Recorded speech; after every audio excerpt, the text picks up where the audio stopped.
You're watching The Breakfast Club.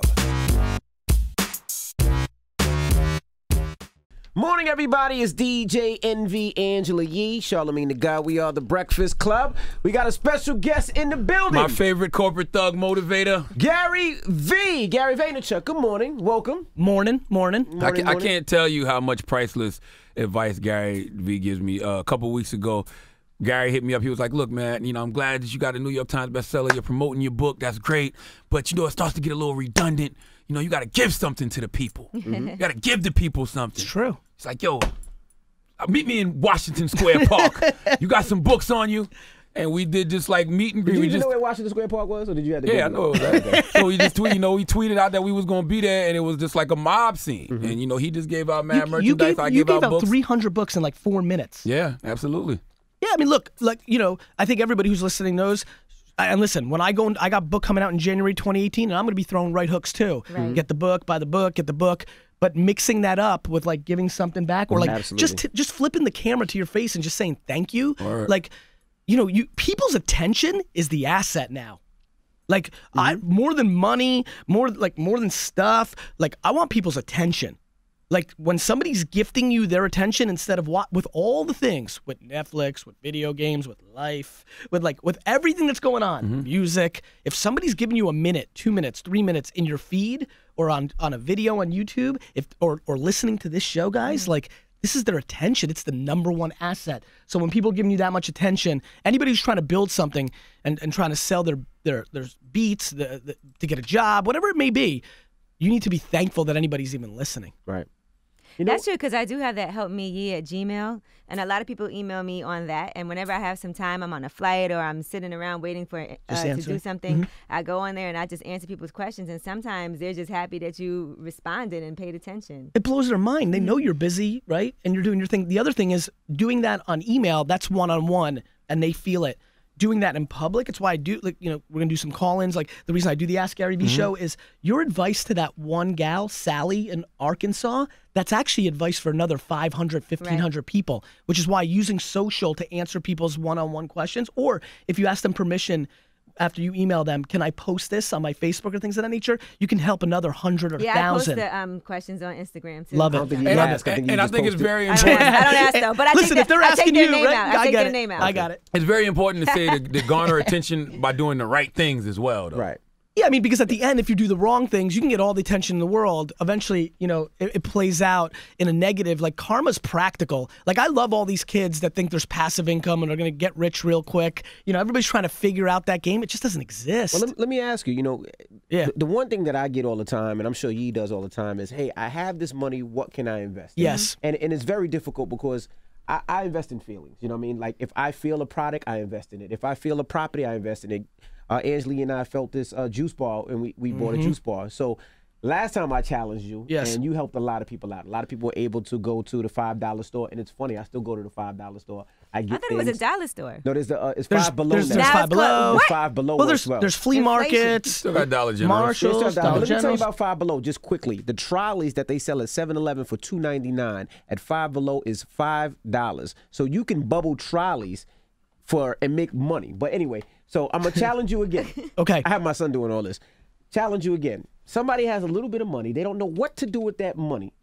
What would you suggest that people say, okay, I have a little bit of money. What can I do to make some money? The first thing is, what's real tough about this is you have so many different people listening, right? So there's a couple things that run through my mind. Number one, how quickly do you want the money back? People always want money fast. People want That's fast. the problem. Right now, right away. You know why Warren Buffett in the middle of America is the guy with the most money? He basically made a very simple bet that if you bet on Wall Street, right, the stock market of America, you're betting on America. And as long as America doesn't go out of business, and as long as I don't have to take that money out, ever, at the end, I'll have a boatload. And the math works out. So I'm going to, and by the way, I do not believe that the majority of people listening are going to take this advice or have the luxury to. I don't think most people in America don't have this luxury. But anybody, I'm giving this advice to the three of you as you guys continue to ball out. Like, if you've got some money and like you never need it again, maybe for like the rainiest of rainy day, $100, $1,000, and especially if you can get into that $10,000 to $100,000, if you just put it in the stock market, Like, it plays out. If you put it in the S&P, it plays out. It compounds at 10% per year. That shit adds up in a 20-year period. So for the most conservative, putting it away for college instead of the bank and getting no interest, all you have to avoid is those crazy moments every 7 to 10 years when the market collapses. But if you're not taking it out, you didn't lose. When the stock market collapsed in 2008 and 9, if you didn't have to take the money out, you made way more money. It just dipped for a little bit. So that's a boring-ass answer, Envy, but it's the truth. Right. And I know there's some people sitting with $5, $10, $15, $20,000 in a bank making nothing on it. So that's one thing. And I'm not a stock analyst or things of that nature. That's just macro math about the stock market. Gotcha. Look, man, it's funny. I'm going to disappoint you. I can't stop thinking that the only way I know for somebody who has time, which is the one asset, and a little bit of money, the number one thing is flipping. You can't do much with $1,000. So for me, the one place to take $1,000 and make it $10,000 is garage sales and flea markets and thrift stores and dollar stores. It's just very real. And you're right. And you said you did. You brought the flavor of like setting me up. You passed that ball. And this 2017 Flip Challenge, my man, still, and last time I saw you, I'm going to say it again, every single day, 5, 10, 15 emails from people like, I had $80. Now I have $4,000. That's great. I mean, like every day, screenshots of their eBay account. Now I have $2,000. Now I have $1,000. I don't know the way to really make a lot of money off a small base other than the best arbitrage when you've got little money, and that's buying and selling Marshalls, TJ Maxx. It's all just work. Download the Amazon and eBay apps, scan shit for an hour or two, and people are just not putting in the work, right? I think the only other thing is to build a social media account that you can monetize, right? The one other thing that seems possible is using hashtags and creating good pictures on Instagram, getting to that 100,000 followers level, which, by the way, everybody who's just listening now, who's been trying for a year and has 400 followers, like, screw that, because it's hard. Yeah. But if you got the right looks, I mean, look, if you're pretty, if you're attractive, you should be spending all your time on Instagram. That's what I tell women all the time, especially pretty women. We rather see you than hear from you. Listen, so don't tweet. I'm not going to go with that. But I'm going to tell you right now. But pretty boys too. Pretty boys too. Like the whole fitness guys, like guys that roll with six packs. Like if you're attractive, you should spend unlimited amounts of time on Instagram because you should and you will get to 50 to 100,000 followers, and you will get paid $800 by this vitamin company, $500 by a green juice company. Flat tummy tea. 100%. It is a way to make those dollars. Those two seem the most practical. And Facebook too. Actually, on Facebook, I make a lot of money on my Facebook page, and I don't really, all I have to do is post stuff, and every month I get paid for it. 100%. Like if you have attention, all you are is a media company going into commercial break, right? You just have to have audience. How many followers do you have on Facebook? Like 2 million. Right. That's not so, bet, right? Like, cool, of course, exactly. 2.5, something like that. Yeah, and so, playing it humble, huh? And so, yeah, playing it real humble over there. So I think those two things are the real things in 2017 to not quick scams, not my own social media agency when I never sold anything, not trading bullshit commodities, not MLMs, like all that stuff won't work. I love the fact that a lot of younger people are starting early, because when I was 15, 16 years old, I wasn't thinking about investing. I was thinking about working and buying a car or buying some rims, buying a system. But I'm seeing a lot of young kids, even my son is 13, and I was telling you before that he makes slime and sells it. Yep. And he got to the point now where he's buying slime cheap from other kids and then selling it for higher prices. Like why the hell are kids buying slime? Slime's hot. If you go on Instagram right now and use the hashtag slime. I don't even understand what that is. It's kids are making stuff at home. Like, YouTube and Instagram, people are watching stuff and then they get involved, right? Baking soda, like getting all this, making slime, right? Food drugs. Coloring. Yeah, not that, Ange. And like, and honestly, like it's enormous and there's always trends. But you said something interesting to me, MV, and this is a perfect time to say this. I've been really trying to go down this path. You said at 15, you're trying to buy a car and get some rims. Let's talk about all these guys. I'm going to stick with guys for a minute that are trying to get into entrepreneurship. Entrepreneurship is cool now, like straight up. And so like, why did people want to get rims or cars or be an athlete back in the day? 9 out of 10 times for a 15-year-old dude, they wanted to leverage that to get the girl. Right now, you have so many people putting entrepreneur in their profile, and it's just a disguise to get the girl. And I want everybody listening right now to take a step back. And are you an entrepreneur because you love the grind and you love working 18 hours a day? Because I did. Like work. Like that's how you're going to win. So just so everybody listens, it's only going to be work. It's only going to be work. I don't care how smart you are. You need both.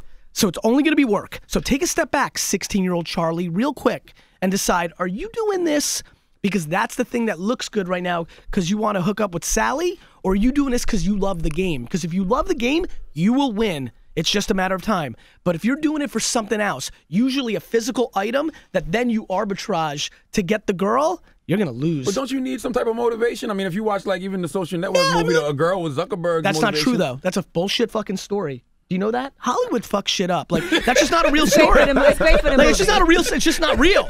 They needed it for the movie. Zucks, my man, let's call it real straight. If anybody's confused out there, Zucks did not build Facebook for a girl. Zucks built Facebook because he wanted to dominate, and he understood what was going on. So, but yeah, you're not wrong. Listen. Here's my thing. The only reason I say it, actually, I'm going to agree with you. Is whatever your motivation is, that's you. You're just not likely going to win. Like, because the problem with entrepreneurship and building a business is it takes time, and it takes giving up a lot of stuff. It takes up your time. Right. It takes up your time, and it doesn't happen quick. So what should be your motivation? Because you got motivation, Gary. Like you always tell me all the time you want to buy the Jets. Yeah, but that's my fake motivation. My real motivation, my real motivation is my real core motivations are, one, I want to pay back my parents. Like, they did real right by me, and it's just real obvious to me. I want to pay back, like, the gift. Like, I can feel like I had it. Like, you know, everybody's got their skills. And yeah, I want to win. My motivation is I want to beat everybody. I'm more like an athlete mentally. Like, I want everybody to be like, oh, that's the best entrepreneur. That's the best businessman. I'm the same way, yeah. Like, the game. I'm addicted to the game. Yeah, I've always said I want to be the best radio personality on the planet. That's always been my motivation. And listen, notice how we're all jumping in on this and just shaking her head. Like when you love the game and the process, all the rich shit comes. Yes. When you're going for the watch or the private jet, you're not into the game, and the process is the only thing that gets you there. Right.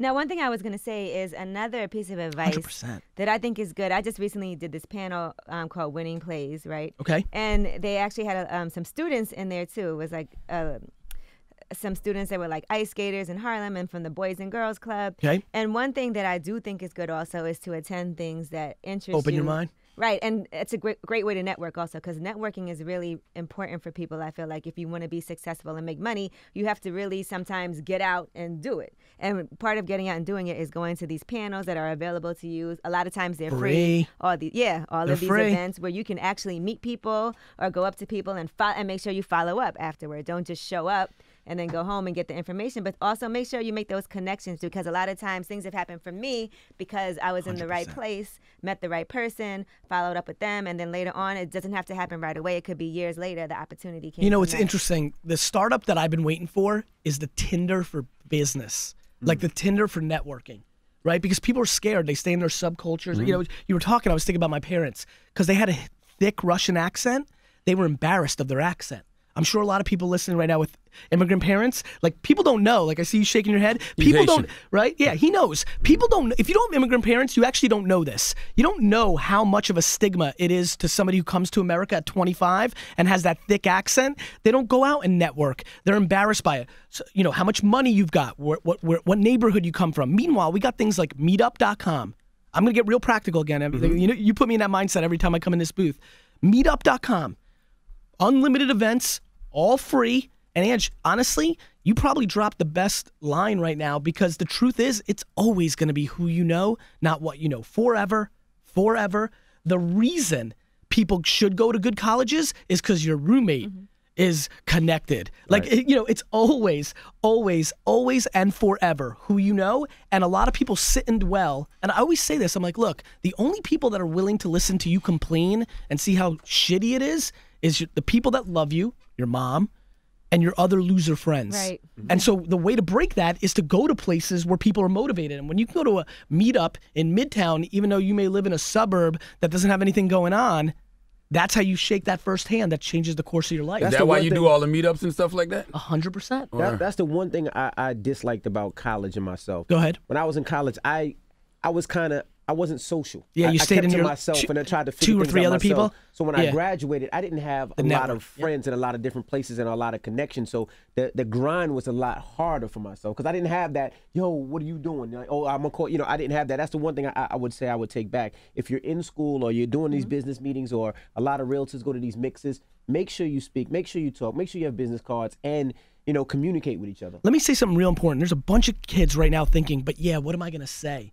I don't think people realize no matter what you're doing, if you're at 0 and you're in the middle of nowhere, or you're a trillion and on a high rise in New York, you've got your perspective. Right.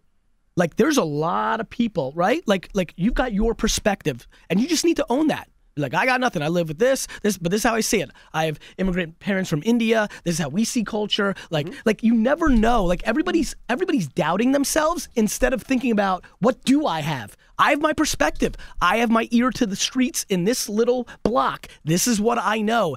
And so everybody's just sitting right now listening about what they're not instead of realizing what they are. And you really have nothing to lose. People don't know you anyway. So what's going to happen if you go up to them, 100%. speak to them? Worst thing that happens is you never speak to them again. Like 100%. It's not a big deal. And I always talk about, because people do say, well, what do you need school for? What did you learn in school that you apply to real life?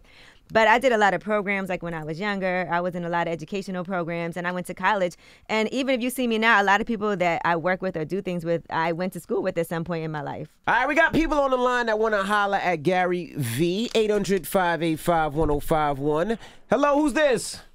Hey, it's Fox from Brighton, Boston, Mass. Hey, what's up, Fox? I have a question for Gary V. Yeah, go ahead. Hi, Gary V. So I'm working 50 hours a week at my aunt's corner store, trying to make it better. At the same time, I'm following my dreams, putting in 40 hours for my own thing. And I'm just trying to figure out, 24 years old, $0,000 to my name, but a full-time job. What's the next step? I mean, I think first and foremost, are you happy with the 90 hours, right? Like, you're putting work, helping the family business. That's paying some bills, right? And it's paying some bills, but at the same time, I'm focused on me. I'm working every day on my own. And what are you doing? What are you doing with those 40 hours? With those 40 hours, I've currently been working with my boy on Point Motion. It's a motion control. Hold on, because I'm at the corner store now. I do this every morning. He's hustling. He's hustling. I'm working and working and working. But Point Motion Control, it's the camera looks at you as you move. Yep. You could control music and vibrations. It helps kids with autism. And so what, is that a consumer product, or are you trying to get companies to pay you from a B2B standpoint so that you get paid for the production of that? So we got a few investors already. Not investors. I'm not worried about investors. What about customers? Are you trying to get... Oh, customers. Yep. Oh, we're looking into... into distributing into schools, into hospitals, into helping kids with autism. And so if you're spending 40 hours a week on that, right, like you should be spending 80% of that on customers. You shouldn't still be in a place where you're looking into anything. It needs to be spending all your time on trying to get customers, because if you don't have customers, it doesn't matter how much investment you get. It doesn't matter how much work you put in. You're not going to have something at the end. I think the key is, whether it's you or your boy, somebody's got to start really cracking that nut to figure out how do you get people to pay for whatever you're doing. Damn right. We got Alex on line 3. Alex, what up? Hey, what's up? Now, Alex, you got a game app, and you want to know how you can market this app, right? Yeah. Talk to Gary V. Hey, Gary, I've been really huge into your content. Appreciate it. Before I started watching it, I was sitting on the couch. Speaking to the phone, bro. Speaking to the phone. Okay. I made a game, and I'm just looking to market that the best way. Is it go ahead. Is it an iPhone game? Yeah, iPhone. I'm coming out with the beta version on iPhone later tonight, and then next week's going to be Android. Okay. And I'm just trying to just do the best way to market that. I know I can either do Facebook videos, influencer marketing. Or do you have any money? Do you have any money to put behind marketing? I do. It's not a whole lot. But that's okay. I mean, $1's $1. Do you have 1,000? Do you have 5? I need that data to be able to give you the best advice. Is it $1,000? Is it $100? $5,000. $5,000. $5,000. I mean, look, you got money. So, what kind of game is it? It's a remake of an old game. I just took a remake of an old popular game, and then I put a bunch of addictive concepts into it, like Candy Crush. Yep, I get it. Other concepts. Have you ever made a game before? No, this is my first one. For my first game, I would say it's okay, but that's not for me to decide. Yeah, it's for the market to decide. A couple things. There's a couple different places you need to be thinking about. You need to be thinking about Facebook. You need to be thinking about Instagram. And you need to be thinking, ironically, about Reddit. I don't know if you've spent any time in Reddit. Do you spend any time in Reddit?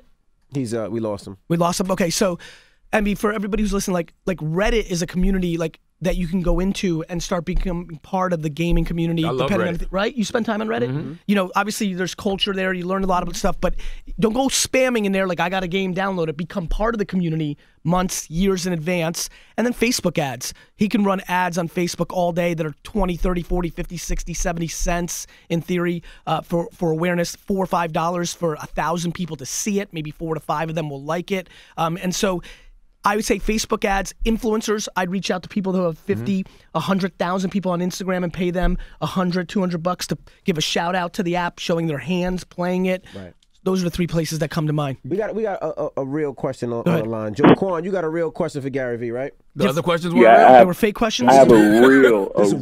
Oh, this is real? Okay, Jay. Go ahead. Like keeping it real. Okay, got it. Go ahead. Okay, Gary, I have a question. Have you ever smashed a black girl? And if so, how did it feel? Oh, God damn it. That is a real question. That's his real question. Let's just say I went to Mount Ida College. That's the answer. So that's a yes for you, okay? That's a yes.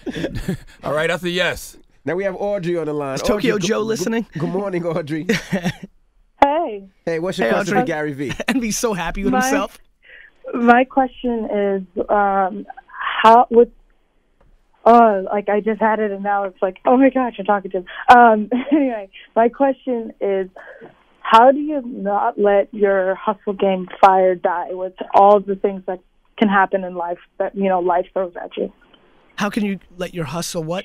He wants to know how can your hustle die down. Can you hear? Okay. I say gotcha, Audrey. Look, I mean, look. Either you give a shit. Oh, go ahead, yeah, I forgot. Right, good, perfect. Either you give a shit about what other people think, or you don't. The curveballs that are thrown at life are either insular or you care about what other people think. So if bad things are happening, usually people break down because they're worried about what their friend thinks, what their mom thinks, what their aunt thinks, what the market thinks. When bad things have happened to me, or when I see other people that I've seen win, when bad things happen, they go inside themselves and they just calibrate it with themselves. So Audrey, listen, life's gonna always throw you curveballs. You could be on top of the world and the next day it's over. And so I think it's basically about how you think. I guarantee the reason you are even asking that question is you care too much what other people think. Yeah, it's honestly, because I'm a college student, it's honestly like dealing with things with my parents and 100% what I love. But I'm from Kenya originally, living in the U.S., so it's like culture and of course, immigrant kids. Care. Yep, immigrants' kids have it tough. Their parents want a certain track. But let me just say this to everybody who's listening. Either you're going to have friction and beef with your parents now, or it's going to happen later. Either you're going to listen to them now and do something you want, do something they want you to do, and then you're going to regret them in 20, 30 years and drop that on them, or you're going to fight for it now and either prove them wrong or prove them right. But here's the punchline. When you're 33, if you gave it your at-bat and your all to do you could always settle into becoming a lawyer or an accountant or whatever mom and dad want you to do.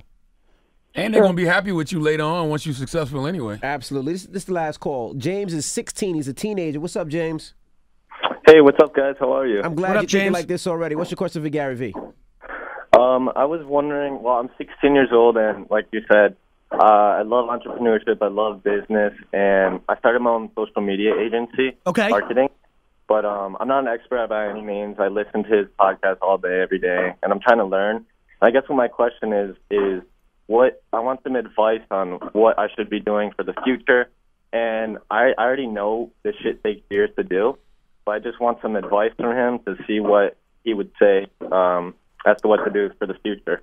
Look, I mean, what I would tell you to do is put in the work. You're 16, right? You could literally, like, so many 16-year-olds have started their social media agencies and trying to get brands and businesses to pay them to do social media, yet they've never sold shit on social media, right? So what I would tell you to do is spend the next 16 years of your life and actually become a practitioner, like know how to run a Facebook ad. You know, the advice I gave the first question, do Reddit, do Instagram, do Facebook. Cool, easy for me to say. Everybody back home listening right now is like, well, what do I do?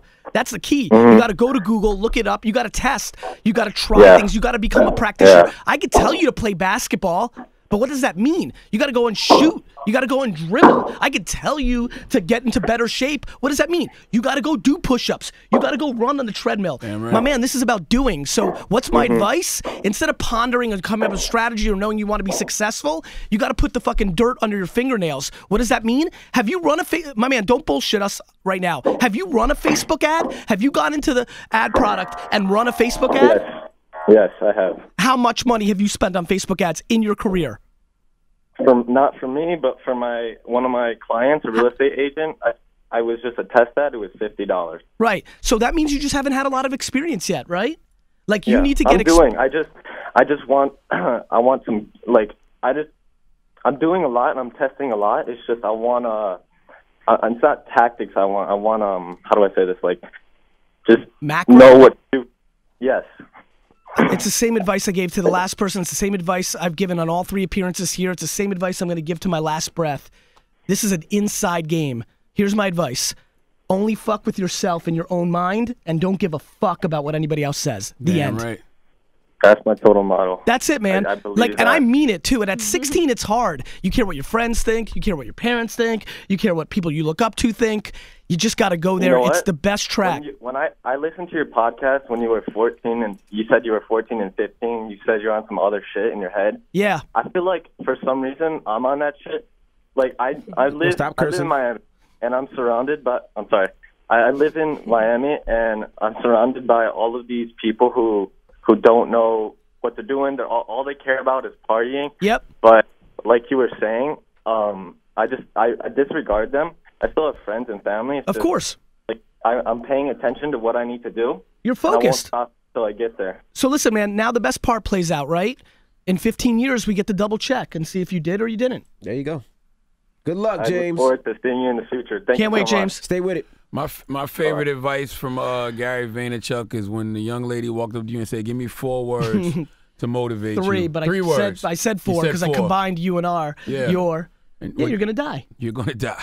And it's crazy. She really rolled up on me. I was like, I don't know if you've ever looked at the video carefully. I was like, yeah, I thought she was gonna take my shit. Like, it's funny that it was the first thing that came to mind, but it makes sense, right? Like at its most basic level, everybody's sitting right now listening, like pondering, debating, hoping, wishing, regretting, thinking back. Like all of it's kind of irrelevant. Like at the end of the day, hopefully you get to live a long life. And why waste it? You got so lucky that you got one. I don't know what else to say. Like I work super hard every day because I'm just thankful. Listen, tell us about Planet Apps.